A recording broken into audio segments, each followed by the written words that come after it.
आपातकालीन प्रावधान। संविधान के भाग 18 में अनुच्छेद 352 से 360 तक आपातकालीन प्रावधान उल्लिखित है।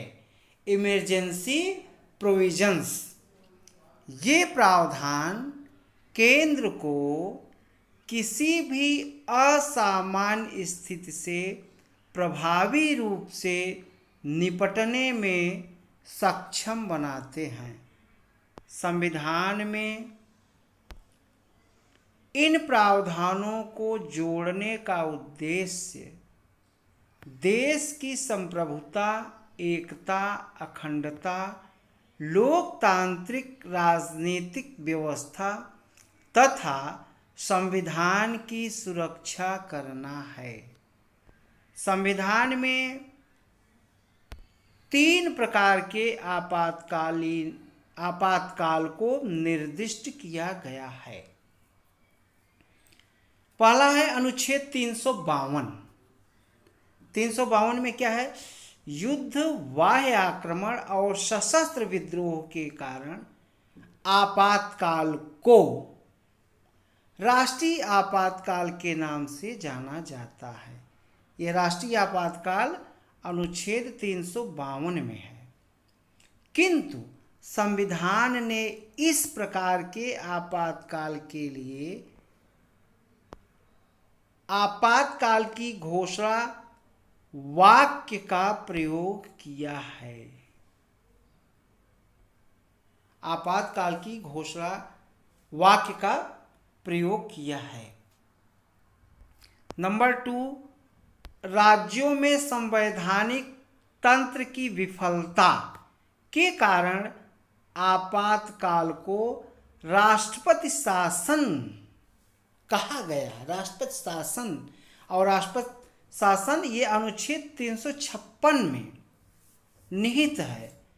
तो फिर से देखते हैं कि राज्यों में संवैधानिक तंत्र की विफलता के कारण आपातकाल को राष्ट्रपति शासन अनुच्छेद 356 के नाम से जाना जाता है। इसे 2 अन्य नामों से भी जाना जाता है। क्या? पहला राज्य आपातकाल अथवा संवैधानिक आपातकाल। किंतु संविधान ने इस स्थिति के लिए आपातकाल शब्द का प्रयोग नहीं किया है। और तीसरा है जिसे वित्तीय आपात कहा जाता है। तो ये वित्तीय आपात है। भारत की वित्तीय स्थायित्व अथवा साख के खतरे के कारण अधिरोपित आपातकाल वित्तीय आपातकाल अर्थात अनुच्छेद 360 में आता है। तो इसे क्या कहा जाता है? वित्तीय आपात कहा जाता है। राष्ट्रीय आपातकाल की उद्घोषणा संपूर्ण देश अथवा केवल इसके किसी एक भाग पर लागू हो सकती है। अनुच्छेद 42वें संविधान संशोधन अधिनियम ने राष्ट्रपति को भारत के किसी विशेष भाग पर राष्ट्रीय आपातकाल लागू करने का अधिकार प्रदान किया है। और 44वें संविधान संशोधन अधिनियम द्वारा आंतरिक गड़बड़ी, पहले देखिए यहाँ आंतरिक गड़बड़ी शब्द था, अब इसको जो है हटा दिया गया और आंतरिक गड़बड़ी को सशस्त्र विद्रोह, इस शब्द को हटा दिया गया और सशस्त्र विद्रोह को रखा गया है। तो फिर से देखते हैं 44वें संविधान संशोधन अधिनियम द्वारा आंतरिक गड़बड़ी शब्द को सशस्त्र विद्रोह शब्द से विस्थापित कर दिया गया है। किंतु राष्ट्रपति राष्ट्रीय आपातकाल की उद्घोषणा केवल मंत्रिमंडल की लिखित सिफारिश प्राप्त होने पर ही कर सकता है, क्योंकि 1975 में प्रधानमंत्री इंदिरा गांधी ने बिना मंत्रिमंडल की सलाह के राष्ट्रपति को आपातकाल की घोषणा करने की सलाह दी थी और आपातकाल लागू करने के बाद मंत्रिमंडल को इस घोषणा के बारे में बताया था। इसको जो है बाद में बताया था। आपातकाल की उद्घोषणा अथवा इसके जारी रहने का प्रत्येक प्रस्ताव संसद के दोनों सदनों द्वारा विशेष बहुमत से पारित होना चाहिए, जो कि उस सदन के कुल सदस्यों का बहुमत उस सदन के, ये ए हो गया, पहली दशा ए, और उस सदन में उपस्थित तथा मतदान करने वाले सदस्यों का 2/3 बहुमत, ये बी हो गया। ठीक है, तो दूसरी स्थिति क्या है? उस सदन में उपस्थित तथा मतदान करने वाले सदस्यों का 2/3 बहुमत। इस विशेष बहुमत का प्रावधान 1976 के 44वें संविधान संशोधन अधिनियम द्वारा किया गया। 44वें संविधान संशोधन अधिनियम द्वारा किया गया था। और 1975 में प्रधानमंत्री इंदिरा गांधी ने बिना मंत्रिमंडल की सलाह से के राष्ट्रपति को आपातकाल की घोषणा करने की सलाह दी और आपातकाल लागू करने के बाद मंत्रिमंडल को इस घोषणा के बारे में बताया।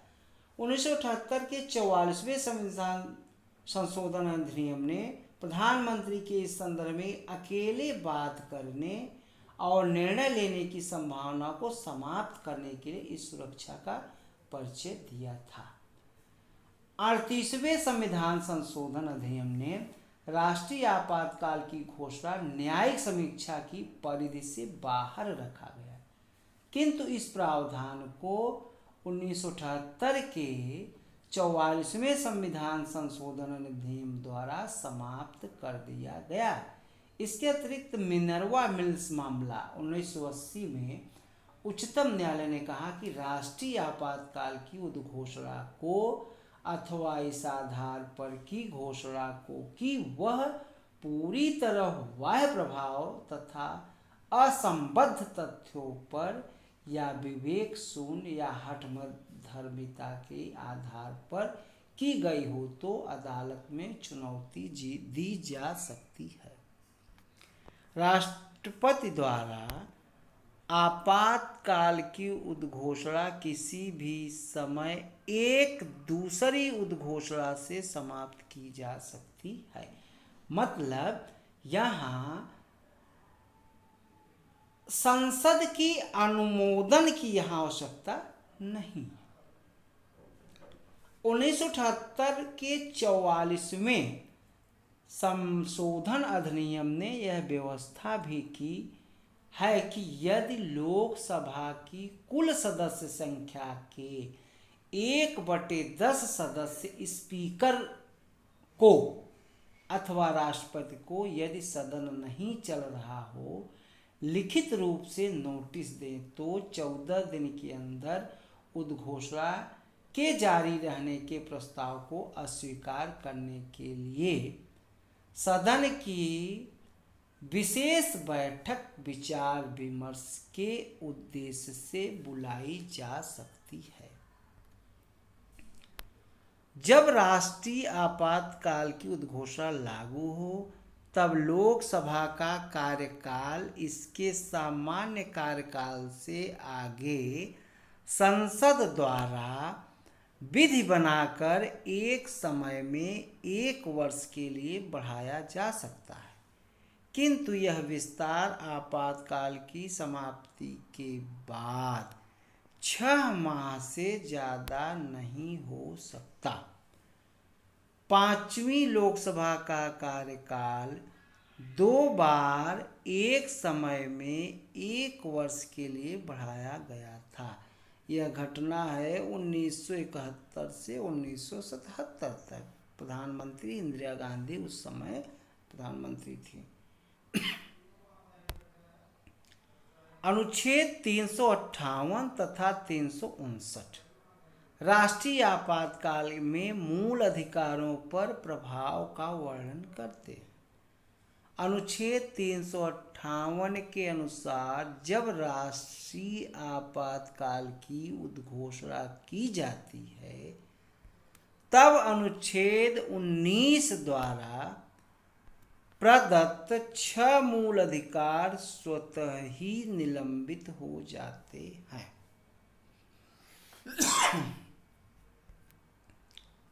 अनुच्छेद 359 राष्ट्रपति को आपातकाल के मूल अधिकारों को लागू करने के लिए न्यायालय में जाने के अधिकार को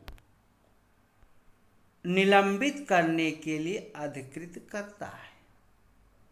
अनुच्छेद 359 के अंतर्गत मूल अधिकार नहीं अपितु उनका लागू होना निलंबित होता है।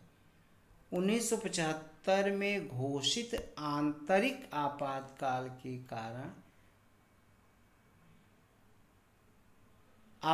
के कारण परिस्थितियों के कारण और परिस्थितियों का पता लगाने के लिए शाह आयोग का गठन किया गया था।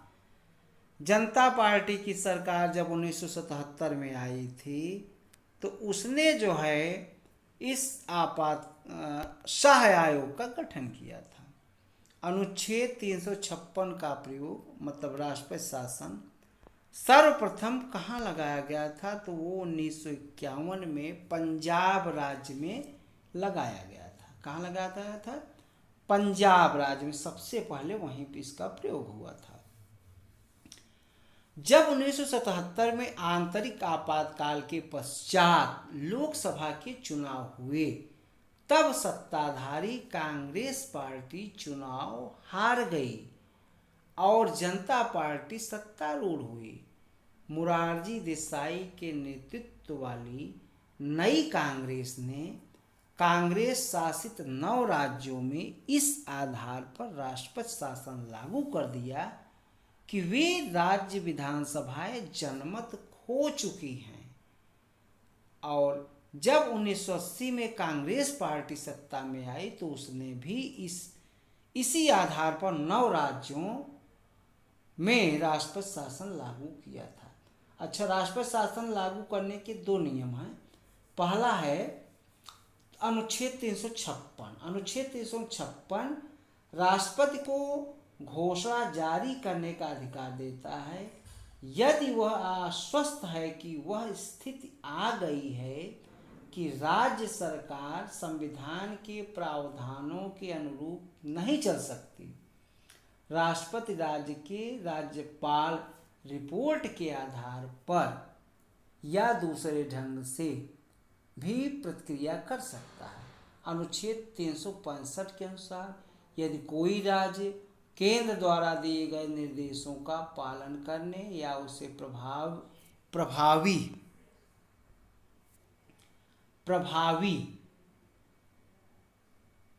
करने में असफल होता है तो यह राष्ट्रपति के लिए विधि संगत होगा कि उस स्थिति को संभाले जिसमें अब राज्य सरकार संविधान की प्रबंध व्यवस्था के अनुरूप नहीं चल सकती।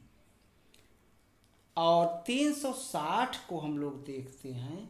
अनुच्छेद 360 वित्तीय आपात। अनुच्छेद 360 राष्ट्रपति को वित्तीय आपात की घोषणा करने की शक्ति प्रदान करता है यदि वह संतुष्ट हो कि ऐसी स्थिति उत्पन्न हो गई है जिससे भारत अथवा उसके किसी क्षेत्र को वित्तीय स्थिति अथवा प्रत्यय खतरे में हो। 38वें संविधान संशोधन अधिनियम 1975 में कहा गया कि राष्ट्रपति को वित्तीय आपातकाल की घोषणा करने की संस्तुति अंतिम और निर्णायक है तथा किसी भी